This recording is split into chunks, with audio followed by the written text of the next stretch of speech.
আমি বাংলাদেশের প্রতিটা গাড়ি চালক, বাস চালক, ড্রাইভার ভাইদের প্রতি আহ্বান জানাই। আপনাদের কাছে লক্ষ লক্ষ টাকার গাড়ি তুলে দেয় মালিক। ওই গাড়ির ইনকামেতে আপনার মালিক চলে, আপনার সাথে যে স্টাফ সুপারভাইজার এবং আপনি ড্রাইভারও চলেন।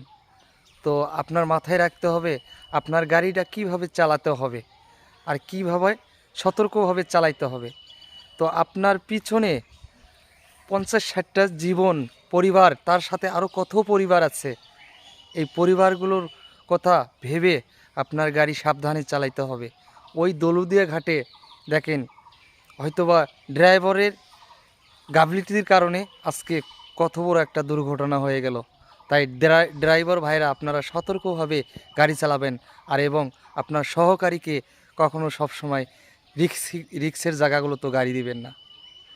আশা করি সবাই বুঝতে পারছেন।